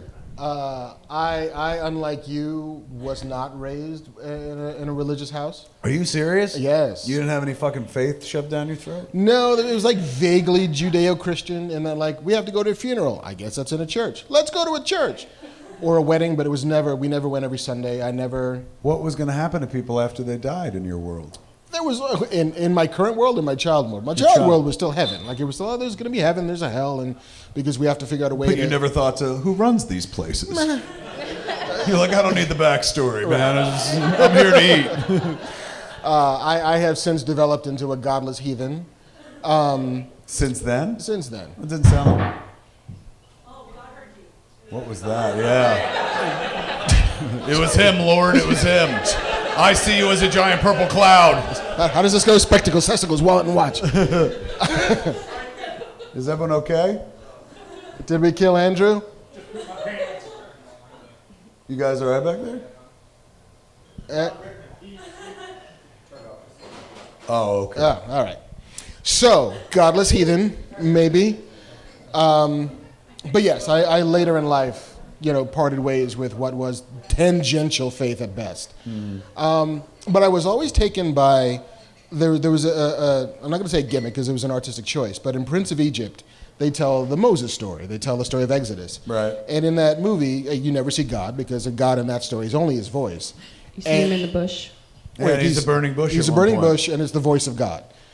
And the voice of God in that movie was Val Kilmer's voice. Val Kilmer also played Moses. So the idea that the voice of God is your voice speaking back to you the things you need to know. The idea that... Holy shit, you reached somebody over there. He was like, hot damn. You just changed somebody's life with that shit. Can I get an amen? Religions have been founded on less, particularly in this town. If you go down the block, you can find But the idea that God can be the best version of you, the idea that the message you need to hear is a message only you can receive from yourself or a version of yourself, there's something kind of powerful in that and narcissistic in the way that fucking humanity is. But that idea that the version of the unknown, the only thing you can actually revert back to is the thing you know, and the thing you know most is yourself. And so if the wisdom of the ancients, if the voice of God is your voice in your face, if I'm making a movie, if I've got to portray God, that's how I would do it. Or Morgan Freeman. Yes. That's true. He's a great representation of God. For us, when we were kids, it was George fucking Burns. But Massive upgrade. It's a pretty good upgrade. I remember there was this thing, changed my life a few years ago. My wife's into yoga and shit like that. And there was like some kind of like yoga print. It's got Buddha sitting in it and shit, got writing on it. And I never looked at it because I'm like, exercise. But a couple years back, like he got moved into a hallway in the house, and it was a hallway where like I let the dogs out in the morning and stuff. So I'm waiting for him anyway. So I'm always by this thing, and then I started looking at it and reading it because I'm like, oh, I didn't bring my phone. I might as well read this. And on it, it said something that like changed my life because I really started thinking about it, and I was like, oh fuck. It said, may you realize your divinity in this lifetime. And it just sounded like at first glance like a yoga type thing to say, like namaste. But it's an incredibly powerful sentiment. It means before you leave this world, may you realize like exactly what you just said, like you're God. And not like you are the God who controls everything, but like you are the God of your universe and you're incredibly powerful. May you realize that divinity in this lifetime before you get out of it, man. So I don't know, I'm with you on that. And I also think that when I hear God speaking to me, it is in the voice of Val Kilmer. You can be my wingman. As Doc Holliday in Tombstone. So he's like, I'm your Huckleberry. That was a great question. We never talk about God. Give it up for her, ladies and gentlemen. Excellent job, Dory. And she left me hanging. Pew, pew, pew. All right, JC, 2 more sets of questions, man. Hey, what's your name? Hello, my name's David. Everyone give it up for David. David, put your back Slide against to your the left. wall. Right into the wall so they could see it. There you Boom. Hi. Hey. I had to bail on my D&D game tonight to be here. go. Oh, Well my done. God. There's a confession that's going to get you laid. Oh yeah. There's a party Yeah. without a cleric who's desperately in dire straits. The agreement I made with my DM to allow me to take the night off was he asked me to ask you two if you've played D&D or if you have anything to say about role playing. I can happily talk about it. I did not role play as a kid. I wasn't wealthy enough. We didn't have that kind of disposable income. When my parents were like, dice to imagine things, go outside and pretend. And so I never got to enjoy it. I loved the Dungeons & Dragons cartoon when I was a kid, which does, they only tangentially bears resemblance to the fucking game. But no, I knew only 2 people in the world who gamed, who were D&Ders and stuff. And I was always kind of like, hey man, hey, explain it, hey, but never took the dive. D&D curious my whole life, but never licked a dick. So I'm still, but I wish that I don't know how you play, but we don't play it that way. Well, maybe that's why I've never played yet. There's a lot of dice fondling though, which is fine. Come here, Dungeon Master. But I would, I honestly, I feel like I missed out on something because it seems to have created a whole generation of showrunners in this town. Anybody you talk to that works on TV shows has some D&D familiarity, usually people with a big job. And it makes sense because it's, what does Malcolm Gladwell say? 10,000 hours, anything going to make you a genius or some such shit? When you're fucking playing D&D, man, and they play those games for hours and whatnot, that's just writing. That's room writing. Mm-hmm. And from what I understand, a bunch of people in the room, well, what if you do this? What if you did this? What if you ran into a fucking troll and shit like that? How many years you been doing it? I finally got, I didn't have anyone as a kid to play with. To play with. I got into it at age 20-ish. Yeah. I happened to make a friend who was like, Who's you're like, a "Come nerd, into you're our going to like world." this. Yeah. Come in. And that was 15 years ago. And you're deep in. I'm playing 2 games and running another one. Oh, right now? In my life, yeah. It must be amazing to fuck you. You can multitask like crazy. You're like, I got 3 things going. I got your nipples, your bush, your ass. I got it all happening at once. He's got an a whole 18 narrative, dexterity yeah. with a natural gift. Yeah. Very true. Let me ask you this, man. In the world of D&D, and I'm not just trying to be funny, but I am kind of curious. Since you can fucking make shit up, Was there ever people who were like, and then the troll sucks your dick, and you're like, stop talking about troll dick sucking? Like, does people try to sexualize the game? The first group I was in, we had a couple guys in the party that every time we got to, they wanted to fuck somebody. Listen, They don't call it a party for nothing, man. The DM builds this whole story, and he's like, "What about the wenches?" It's like, what about the wenches? They don't have any dicks, right? No, but I wish I had been. It's never too late. One day I will get into a D&D game. I had Dan Harmon on an episode of Smodcast recently, so maybe if I'm going to lose my cherry, I might as well do it with his crew. He's he a seems to enjoy it. long-time player, too. Yeah, big time. He was talking about it on the podcast. Big enthusiast. What about you? You got any D&D in you? Well, I don't like to. Woo-hoo, boy, do I ever. No, I played when I was in high school. I played for 3 or 4 years, I think. When you were in New York? In New York, in Baldwin, Long Island. I had a friend who was a dungeon master, and he used to run 3 or 4 of us through campaigns on a regular basis. And it's very true that lots of TV writers in Hollywood and wherever else they write TV have at one point been a Dungeons and Dragons player. I'm going to get you that Janet Jackson microphone, man, so it comes right to your mouth. I mean, I'm sure other people use it now, but that was the first time I ever saw it. I want Janet's. Can you get me Janet's? You're going to get hers. But yeah, the idea of collaborative storytelling, the idea of being in a room with other people and telling a story together. And you're all responsible for the choices you're making. There's a person who is decided the parameters of the particular story you're telling. That's the dungeon master? That's the dungeon master. But they don't write the whole game? You can write shit? Well, it's not that they don't write the whole game, but their jobs are, as I remember it, to come up with the basic thrust of what the story is. You're going from here to there. Here's your quest. Here's what you're after. Here's the towns you could go through, unless you make a dumb fucking left turn at Albuquerque. Here's That's the first time I'm like, ooh, they got a Bugs Bunny reference in it? Perhaps I've missed out.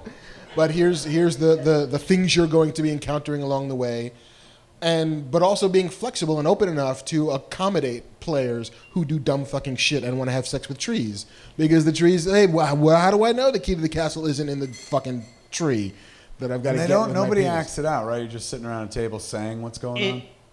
You can act it out, but mostly it's singing around of like, and then I do this, and then I say this to this person. So and there is someone who's always like, and then I fuck the tree again. And they're like, we got it, Derek. You how fucked the committed tree."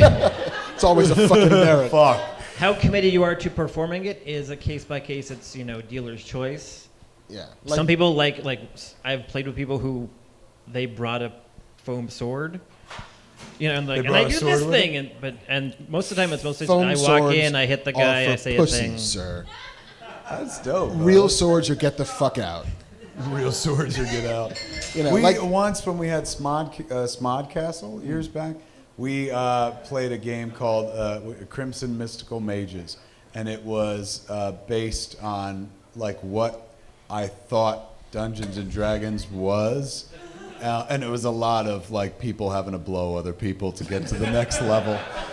It was fun. We recorded one episode live. It was a good time. But I don't know. We should do that once. We should. That'd be fun. You could take my hand, lead me into the D&D darkness. Here we go. You know that world, man. It's been a while, but I think I've got the tattoo on my inner lip. They'll still let me back in. That's a great question. Give it up for him, ladies and gentlemen. He gets tickets. Well done. Here we go, man. Whoa. Last one of the night. What's your name? Steve Flores. Everyone give it up for Steve, ladies No and gentlemen. pressure, Steve. Steve, you got your own Silent Bob. What's this all about, He's man? my podcasting partner. He actually inspired me, man. All right, what Thank is you. the name of the podcast, first of all? Gorillas Playground. What is it? The Gorillas Playground. Gorillas Playground. Guerrilla warfare. Beautiful. How long you been doing this podcast? Slide to your left a little bit, man. Well, Usual he's, suspects. Usual verbal You guys come over share here. the Yeah, wall, you so stand you're in both front of the him a light. little bit. There Before you and go. after. And then- Before and Maybe after. you stand in front of him, he can hug you in a very bear-like way. Janet Jackson, remember? Yes, that's right. Good poll. All right, man. So the podcast is called Gorillas Playground. Gorillas Playground. Excellent job. And thank you, by the way. I'm glad you're still here.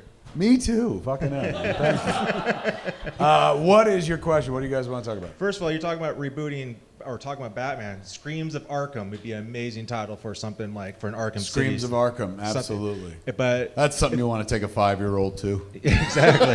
But if you're gonna reboot it, or what about like Teen Titans? There's like no real overall villain. Jason Todd, maybe they've teased the hell out of him during the DC universe. You think Jason Todd's going to be the villain of Teen Titans? Red Hood, Tim Drake, Jason Todd, they don't like each other. Same thing with Dick Grayson, Nightwing. Like, I mean, I'm all for it. Like the old version of me would have been like, that's a lot of taffy to pull to tell the backstory, but they could tell a pretty clean backstory. Just give the character the name, and everybody would be like, holy fucking shit. I haven't heard anything about the Titans other than a friend of mine directed an episode, and she said the script was really great, and the episode turned out great. And I heard somebody had seen the pilot and thought it was really cool. The Robin works like hell. There's an episode called Red Hood. Teaser, but episode I think 7 is just called Red Hood. Episode 7 is called Red Hood. And I think it's 8 episodes. So Wow. Oh fuck! like last week. What the news? When does that start airing? Does anybody know? Still not up there. They haven't done it yet. All right. So what's your question? Well, are you going to be doing maybe season 4 of Legends of Tomorrow? Because of Constantine and that humor fits your ballpark. I mean, the no gag reflex humor is your ballpark. Very, very true, and religious humor as well. I'm happy to go wherever they invite me and stuff. They invited me into Flash. They invited me into Supergirl. I've made it known that I would direct an Arrow, but nothing but crickets from that side of the street. So apparently they're doing just fine. They're like, we're on season 14. Go fuck yourself. But Legends, I was told, like, that's the show for you, man, because it's funny. You can handle that show. And I was like, I know, because I can't handle serious at all. But if they ask me to go over, I'm happy to. I met the showrunner once when I did the panel they had there, the Paley Center panel, but they had it at the Oscar place and stuff. And he was a really great fucking guy. But if they call, I'll be there in a heartbeat. And also, Mark, you're a Black Panther fan. Yes. I'm not much into the content or the IP of Black Panther. I just saw the movie, so that's the existence of my history. But I heard the rumor that, or it's part of the story, is his sister becomes the Black Panther. Is that correct? Sure he does, There- yeah. And Yeah, there he was a becomes the stretch king of there. the undead or something like that? You know, because why wouldn't you? But yeah, I mean, in the whatever it is, 50-year history of Black Panther, almost everything has fucking happened. Sure, he gets to be Black Panther. He gets exiled. He gets dethroned. Somebody else takes the throne. He comes back in. Woohoo! Man ape is a white dude. What? I don't understand. there's a bunch of shit. But yeah, I mean, they have nothing but a well to draw from. Should they go forward, and they will go forward. Just depends on how many movies they're going to do. I was thinking of this when I looked at the billboard today, because they put up all the new Avengers billboards, and they're doing like groupings of characters, really beautiful stuff. But I was, in the one I passed coming up Barham, they had Black Panther and Okoye. We know Shuri's in it. We know the big battle takes place in Wakanda. Since this is like, the end is near and fucking like people are gonna fucking die, like it's not like they're gonna destroy Wakanda the way like Asgard doesn't exist anymore. Like now that they know there's fucking money in Wakanda, like I would imagine any plans they had for like, maybe this is the end of Wakanda. They're like, this is only the beginning. We're gonna put a couple McDonald's in. We're gonna franchise it. Fucking A, man. Yeah, I was thinking like nothing too bad gonna happen in Wakanda because we're gonna go back again and again and again because that's where it's getting its own land. Are they? It's where Bug's Land is. It's going to be called Wakanda, and Tough to Be a Bug is going to be part of the Viridian Mine. Really? Yes. We work for Disney. They're not supposed to- Yeah, we work at cast Disneyland. What? Your cast members? Yeah. Oh, right on. Give it up for them, ladies and gentlemen. The Disney We cast saw you. members. We saw you man. and your daughter, and we saw you guys. Okay, so now who do you guys play? Is it Gaston and LeFou? I work at the Starbucks on Main Street. Ah. I do ride prep in the graveyard, so I work graveyard shift. What happened? What do you mean graveyard shift? I have to maintain monorails, steam engines. I got to do like At Pirates night of the when the Caribbean, place is closed? Phantasmic or World of Color, whatever they tell us to do, we have to do it. Sparrow caught fire on Pirates. Yeah, you're not supposed to say that last night. Yeah,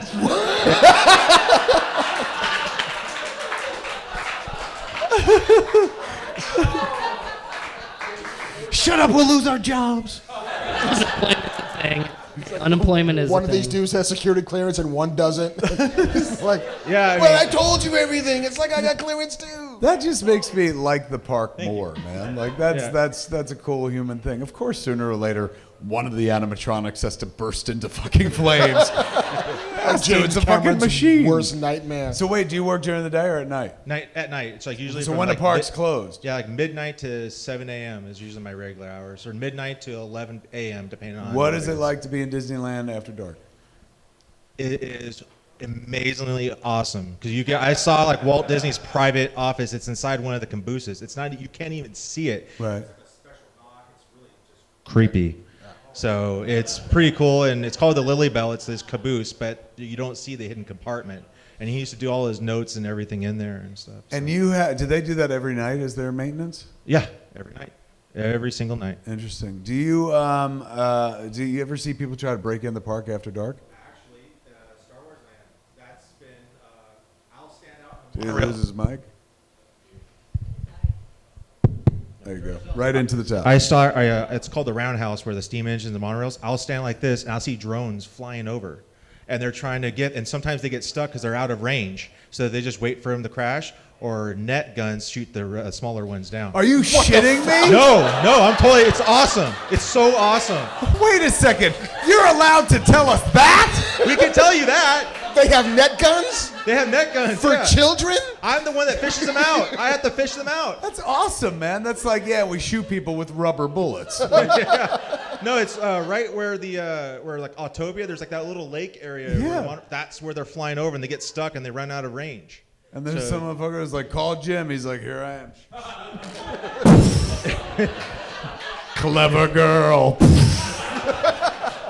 It's Wow, that's it's awesome. It's usually people who work for the media who try to get like insider like pictures and to take stuff. a picture. If you go to the park, as you guys are well aware, I went on a ride. What was it? Big Thunder Mountain or the Matterhorn? No, one of them. I forget which one. In the distance, Yeah, like I was at the top and I got a perfect view of inside. It's just a lot of skeleton right now, but it looks like it's going to be cool. One of the things I can say is one of those cranes was piecing in the Millennium Falcon. Oh, really? But you can see that dangling. No, you can see that like on the internet. Yeah, But so they you got saw the pictures right up cockpits, you see the turrets. I am really concerned you see all that.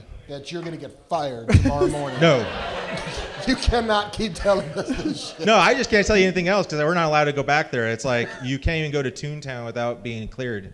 Really? It's insane at night. Like at around 1 a.m. That's when when security actually blocks off a certain area, and then you have to show your badge like 3 times. Check your backpack. You have like, I have Toontown level 10 clearance. Yeah, pretty much. They're like, right this way, Mr. Rabbit. Yeah, you have to go into to take your break. You got to show your badge to go into the break room. Right, of course. It's insane. What do you mean? What time do they start building the world? Around 11 p.m., but we don't see them. Once they go in, you don't see them. They never come out. So they don't build during the day? No. I guess not, right? Because they don't want the noise and all that shit. It's amazing when you think about it. I'm not just blowing them, but take a moment to think. They're building an entire fucking world at night so as not to disturb the millions of people that fucking come through there every day. Right. Like, fuck, that's, and meanwhile, like, I'm still waiting on a fucking Lego thing I ordered from Muse off Amazon. Like, going on 2 fucking months, man. They're building a goddamn park. What is the thing? Prime is a thing, I know. Hey, man, don't tell me I got Prime. All right, what else can you tell us, man, without getting fired? I gotta tell you, man, those net guns captured my imagination. The last thing I can say was Christian Bale's been at the park a fuck ton. Really? Yeah, and the rumor is he is in one of the new trilogies. That's why he's around Disney for like a ton. He might be in one of the new Star Wars Yeah. movies? Because we That all is are definitely stipulating, getting but you it's fired. been the Yeah. last Holy shit. 3 weeks, 4 visits. 3 weeks, 4 visits to the park? And then Nicolas Cage is always there, by the way. Like Well, I mean, yeah, but and so because they've been there's in a the same Constitution buried in the park somewhere, and they've been in the so- park in the same time, and they've been like opposite, like one's going the other way, one's going, and they don't even notice each other. It's So hilarious. wait, Nicolas Cage goes to Disneyland a lot? A ton with this kid. It's That's a like ton. adorable. It is. It's exquisite acting. One of my first memories as a kid is running into Nicolas Cage outside of Indiana Jones. Seeing the movie? Yeah. No, outside of the ride. Oh, at the ride. That's right. He shooed me off because my mom told me, "Oh, that's Nicolas Cage," and I didn't really realize like who he exactly was. So I just came up to him and he just had like his fedora and sunglasses and he was just like, "Fuck off, kid." Get out of the ride! Yeah. I'm more of a ride protector. Yeah. Credit to Ralph. All right, wait. Did we do a question? Yes. Because I know we got a lot of fucking. I know. I forgot what the question. I feel like we have to give you all the tickets because you're about to lose your fucking job. Give it up for them. They got tickets, man. Excellent job. That was awesome. Pleasure. Keep recording that podcast, man. And you left them hanging. Holy shit, that was fucking fun. Who left this on the counter? Am I meant to take this home? Yeah. Yes, this is for me? All right, what is it? Yeah? What is it? Really? Wait. Is that Cobra Kai?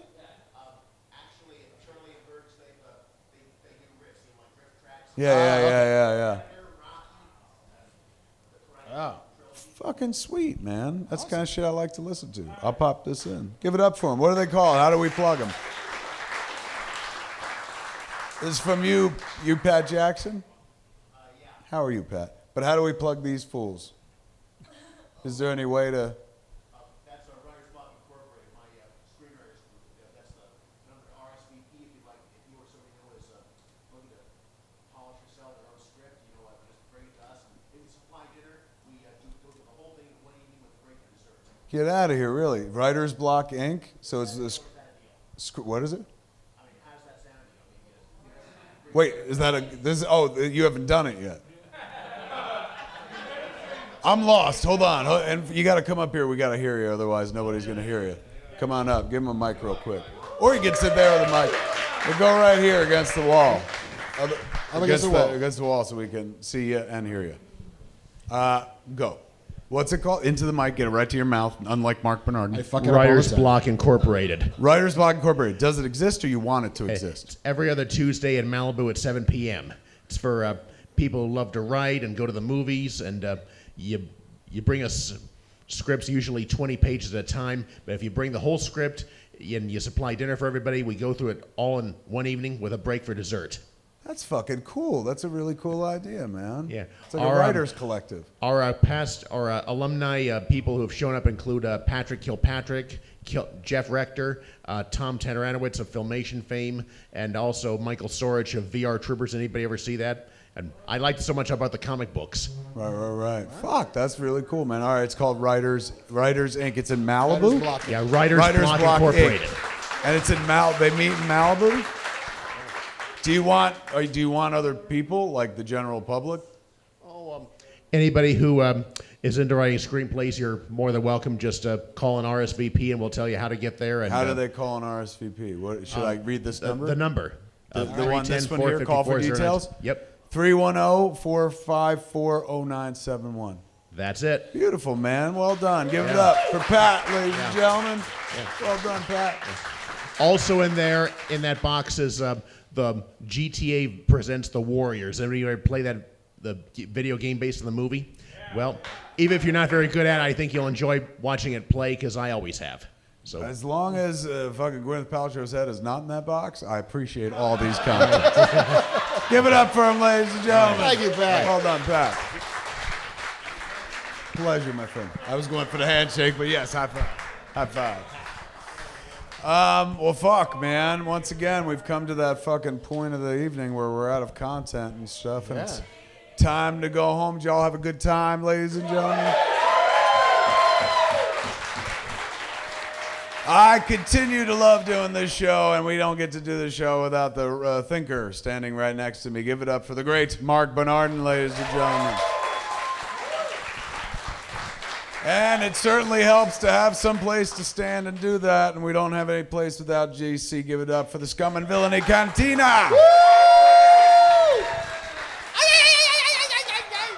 And of course, the good folks at 40X who gave us tickets to give out. The good folks at Solo Must Die, the musical, which is playing here in town. Thank you for giving us tickets. Thanks to everybody for showing up tonight. That is Fatman on Batman for this week. I'm Kevin Smith. I am Marc Bernardin. Tune in next time, same fat channel, smartguest.com or YouTube.com/Kevin Smith. Good night, Hollywood!